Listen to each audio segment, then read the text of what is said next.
The video I'm about to show you contains very annoying revelations made by an APC member about the true intentions of the World Bank. And from the revelations made by the speaker in the video, who happens to be a top APC member, it shows two things. Number one, the intentions of the World Bank for the poor masses of Nigeria, and exposes the fact that Tinubu is aware of these intentions and exposes the real reason why Tinubu actually increased the pump price of petrol. Contrary to what Tinubu has been claiming, it was not a decision that was reached by him. It was a decision that was reached for him. Watch the video and then we'll come back and talk more. I have always said that nobody should trust the World Bank. And the developing countries of the world should always suspect the World Bank. Why is that? Because World Bank can never give you something that makes you develop. World Bank will give you every loan and every assistance that will make you depend on the developed countries, that will make you develop on rely on Europe, the Americas, Western and Eastern Europe, and other countries who are their patrons, so that you don't develop. Well, we've taken the loan, but let it just be, it is something that will last for only about 2 weeks. It will not sustain Nigeria. One of the encouraging steps that the World Bank sought to make to assure Nigerians, to give government comfort to remove fuel subsidy. So I think it was an unsolicited action by the World Bank just to encourage us. I am of the APC, we are of the APC, and both of us are bound to defend the policies of our government. And therefore, His Excellency, our President, thought it wise to make this submission to the National Assembly. Don't forget that, as you've stated in your narrative, the former president also made that request, but it wasn't agreed to. From what Senator Ita Enang just said, he's a ranking APC member. In fact, he was former senior special assistant or special advisor to President Buhari on National Assembly matters. So that's to tell you how high up he is. And if there's somebody who would know about the true intentions of the World Bank and the whole reason behind this so-called fuel subsidy removal, it is Senator Ita Enang. And from what he just said, you can read between the lines and see that really the whole decision to remove fuel subsidy was not a decision of our government. It was a decision of the World Bank and the IMF. And they tried to force it on Buhari. So to make it easy for him to implement the whole removal of fuel subsidy, which should have actually been prosecution of people who corruptly and fraudulently collected fuel subsidy money for fuel that was not supplied, they said it was fuel subsidy removal. You see that the whole idea was forced on Buhari. And to make the whole idea palatable for Buhari, they offered to give Warri a loan of $800 million US under the name of Palliatives. Tinubu, Buhari both knew that the whole intention of the World Bank for calling for the Nigerian government to increase the pump price of fuel in the name of fuel subsidy removal was not to benefit the people. In fact, on the contrary, they knew that it would make life difficult for the Nigerian masses. They knew, but they still went on to implement it anyway. Senator Ita Enang just said it now, that the World Bank never means well for developing countries. So the question is, why will Tinubu dance to the tune of the World Bank against the desires of the people of Nigeria? Who is Tinubu working for? Why is he choosing to work for that particular group of persons against the national interest of his own country? What is it that they have on Tinubu? Is Tinubu compromised? These are the questions. What will sustain Nigeria and Nigerians is a sustainable action at the small scale level for almost every local government or every 3-4 group of local governments to have a a refinery park where they are refining petroleum products, petrol, diesel, and all that. I have been on this advocacy for years. One, that we should convert the artisanal refineries into use and develop it. Now, I have gone beyond that. Right. We're now saying, look, there are in other countries of the world, as at today, many nations which are decommissioning their existing small-scale refineries because of the zero emission, right. That decommissioning. And some of those refineries are lying west in those countries. Why don't we get them decommissioned, decoupled, and then we containerize them back to get to Nigeria? Or in the alternative, we simply look at those that are suspected to be owned by Nigerians or by some Nigerians, which some Nigerians have interest in most of those countries where they are refining petroleum products and sent to Nigeria. Because it is alleged, and let me use the word alleged again, that why people in the NNPC and people in the oil industry and those who are in the family of the petroleum will not want any refinery in Nigeria to work is because, and will not want the petroleum refined in Nigeria, is that they have interest in either in the petroleum refining industries and refineries outside the country. So, even the one in Niger. Now, again, most of them are surviving on the vessels in the sea, which are bringing this product, and so they wouldn't want it to end. Finally, to conclude on this matter, I want to say that, look, we have a lot of fund in this country. There is the 800 million naira, which we are told we've saved from removal of subsidy in the a month, 400 for 2 months. It is 800 naira. Right. We should take that money, get it as a loan from the federation account, just like we did in the power sector under Obasanjo, and then use it in building small-scale refineries. Second, there is the Petroleum Technology Development Fund, PTDF. Right. It was intended to create and use the money to develop small-scale industries, including small-scale refining in the petroleum sector. There is also the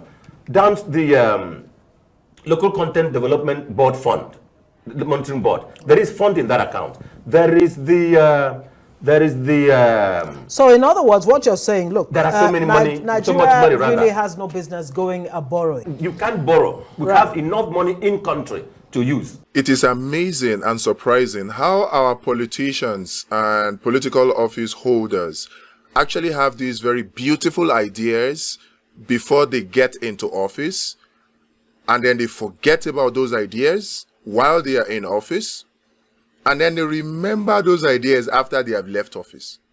Look at the beautiful things that Senator Ita Enang is speaking about. This is the immediate past senior special advisor or assistant to the President Muhammadu Buhari on National Assembly matters, talking this beautifully.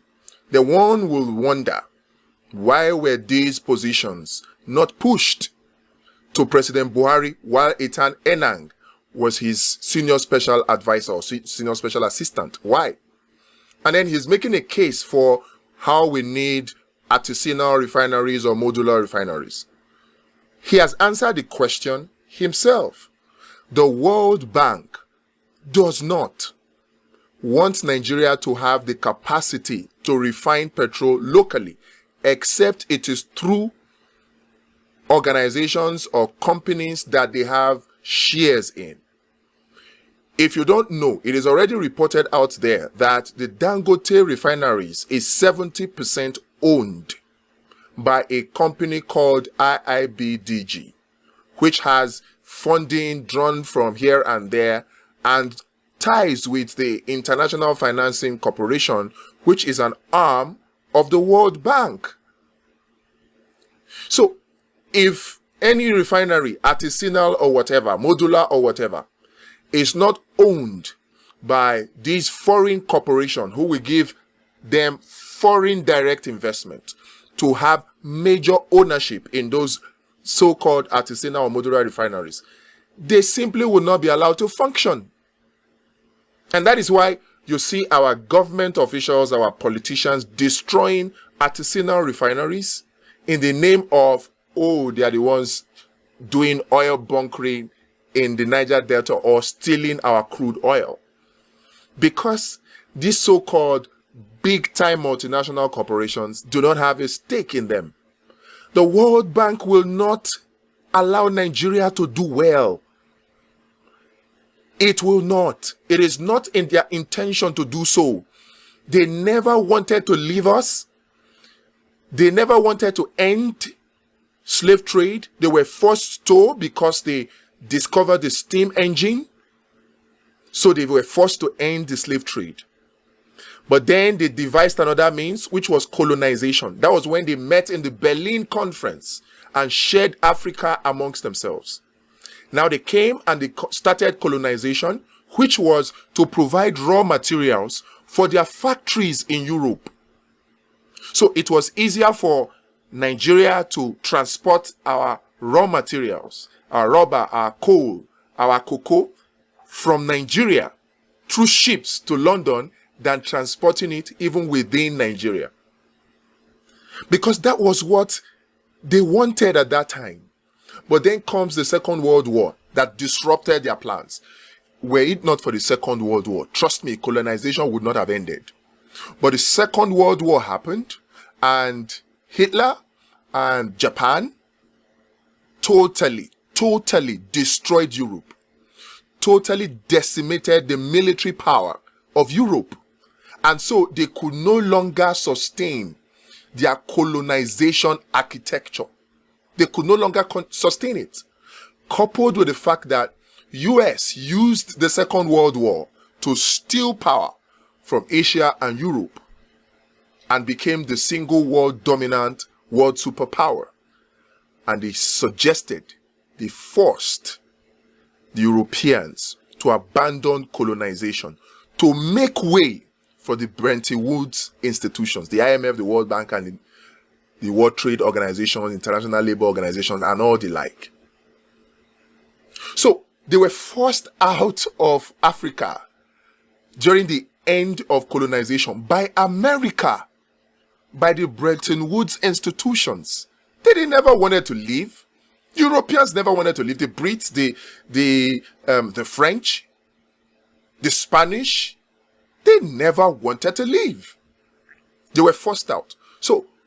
But they were given assurances by the Bretton Woods institutions, which had also in turn come to take over Europe. America has stolen Europe. America owns Europe now. All the big multinational corporations in Europe are owned by big persons from the America.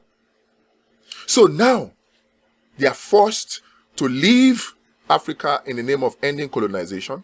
But of course, there's a new system that was put in place, which would ensure that they actually never left, because the effect of colonization will be carried on towards the Bretton Woods institution to ensure that the resources of Africa and Nigeria continues to flow to the Europeans and now to the Americans. What I have suggested are very short-term measures. The short term about it is that the refineries are available in the creeks. They're there. The army will go and then will destroy it, and then they will rebuild it. Why don't we withdraw? In fact, part of the fund that we should use in funding the refineries is the amount of the money that we are spending on Operation Delta Serve. That is the army, the navy, the civil defense, and all those people operating there. It is short term. The technology is there. The fuel is there. The crude is there. So just give it to them, let them produce, and give it to you. And these people have had many meetings with the government and said, look, if you give us the crude, we will pay you, because the cost of what we are paying to the unconventional channels, that you have placed there, is higher than if we were paying directly and buying the crude. Now, the other short term the government should do is this. The government should have an arrangement where it does emergency importation of petroleum products. It will get ship, it will have the vessels. The vessels will bring in products. The government will allow it land without charging all those elements that were put in that raises the cost of petroleum product. It will remove it as if it is part of the palliative is given to the people. It will now, the government will now say, okay, we're not charging VAT. We're not charging tax. We're not charging custom duty. We're not starting NPA and other fees as a means of getting the fuel easily available to the people. That is also a short term. You don't, now, whatever you are charging in that, you are still putting the pain on the people. These are a very short-term measures. Very short-term measure. Right. And whatever we are looking for in Sokoto, is there for your Sokoto. I'm not a fan of palliatives, but I think that we shouldn't apply this. Yes, it's given us as palliatives, but whatever we call palliatives, whatever can solve our problems and take us to a better level in this country should be our definition of palliative. Right. My idea of what palliative should be is, how do I make somebody who was able to go to work in the morning and come back, to be able to still go to work and come back? How do I make somebody who was able to go to work 5 days a week, who now goes to work 3 days a week, how do I make the person be able to go to work 5 days a week again? Right. And that is by way of returning him to what it was. I look at the kind of palliatives in one of the things I've suggested. Look, can we invest part of this money by way of waivers? Waiver by way of, one, getting into local production emergency, two, of petroleum emergency, two, importing these petroleum products with a lot of waivers, a lot of taxes and customs duty and everything waived, so that the petroleum product can still arrive and the person can buy it at a reasonable price and then still able to produce for the economy. Because if somebody who was going to work 5 days a week is now going to work 2 days a week, it is the economy and the GDP that is suffering. Yes. Yeah. Now, I think we should know that, one, this, what they call palliative, we will still repay. It's not a grant. And so we should invest it in things that can regenerate in the economy. Right. We should apply part of it in the emergency food production program, which will make food available. It shouldn't just be distribution and let it be consumed, because you will pay. Perhaps it will be paid by, if you look at the instrument that His Excellency Mr. President transmitted to the National Assembly.